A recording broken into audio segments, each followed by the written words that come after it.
ನಮಸ್ಕಾರಗಳು ಗೆಳೆಯರೆ, ನಮ್ಮ ಯೂಟ್ಯೂಬ್ ಚಾನಲ್ಗೆ ಸ್ವಾಗತ. ನಮ್ಮ ಚಾನಲ್ಗೆ ಮೊದಲಾಗಿದ್ದರೆ ನಮ್ಮ ಚಾನಲನ್ನು ಸಬ್ಸ್ಕ್ರೈಬ್ ಮಾಡಿ, ಬೆಲ್ ಬಟನ್ ಕ್ಲಿಕ್ ಮಾಡಿ. ವಿಡಿಯೋಗೆ ಶುರು ಮಾಡೋಣ. Guarantee scheme. ರಾಜ್ಯ ಸರ್ಕಾರವು ಈಗಾಗಲೇ 5 ಗ್ಯಾರಂಟಿ ಯೋಜನೆಗಳನ್ನು ಜಾರಿಗೊಳಿಸಿದ್ದು, ಇದೀಗ 6ನೇ ಗ್ಯಾರಂಟಿ ಯೋಜನೆ ನೀಡುವುದರ ಕುರಿತು ತೀರ್ಮಾನ ಕೈಗೊಳ್ಳಲಾಗಿದೆ ಎನ್ನಲಾಗಿದೆ.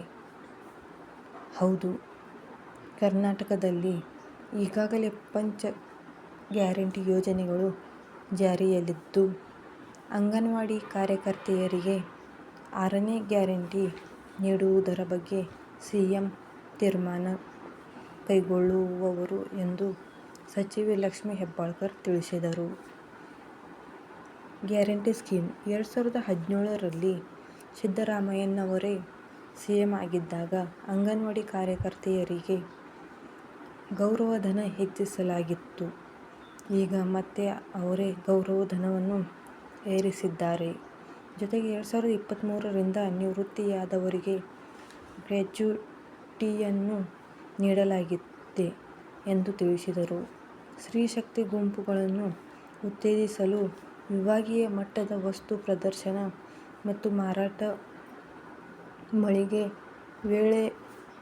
ಮೇಳವನ್ನು ಆಯೋಜಿಸಲಾಗಿದ್ದು, ಬೆಳಗಾವಿ, ಹಾವೇರಿ, ಬಾಗಲಕೋಟೆ, ವಿಜಯಪುರ, ಕಾರವಾರ, ಗದಗ ಹಾಗೂ ಧಾರವಾಡ ಹೀಗೆ 7 ಜಿಲ್ಲೆಗಳ ಸ್ತ್ರೀಶಕ್ತಿ ಗುಂಪುಗಳ ಸದಸ್ಯರು ಮತ್ತು ಜಿಲ್ಲಾ ಪಂಚಾಯತ್ NRLM ಅಡಿ ಸ್ತ್ರೀಶಕ್ತಿ ಗುಂಪುಗಳು ಪಾಲ್ಗೊಂಡು ಸದರಿ ಮಳಿಗೆಗಳಲ್ಲಿ ವಿವಿಧ ಕರಕುಶಲ ವಸ್ತುಗಳ ಪ್ರದರ್ಶನ, ಬಟ್ಟೆ ವ್ಯಾಪಾರ, ತಿಂಡಿ ನೇಸಿಸುವಗಳ ವ್ಯಾಪಾರ, ಲಂಬಾಣಿ, ಉಡುಪು, ಬಿದಿರಿನಿಂದ ತಯಾರಿಸಿದ ವಸ್ತುಗಳು, ವಿವಿಧ ರೀತಿಯ ಬ್ಯಾಗ್ಗಳು ಇತ್ಯಾದಿ ವಸ್ತುಗಳನ್ನು ಪ್ರದರ್ಶಿಸಲು ಹಾಗೂ ಮಾರಾಟ ಮಾಡಲು ಅವಕಾಶ ಕಲ್ಪಿಸಲಾಗಿದೆ ಎಂದರು. ಇಂತಹ ಮಾಹಿತಿಗಾಗಿ ನಮ್ಮ ಚಾನಲನ್ನು ಸಬ್ಸ್ಕ್ರೈಬ್ ಮಾಡಿ, ಬೆಲ್ ಬಟನ್ ಕ್ಲಿಕ್ ಮಾಡಿ. Thank you for watching.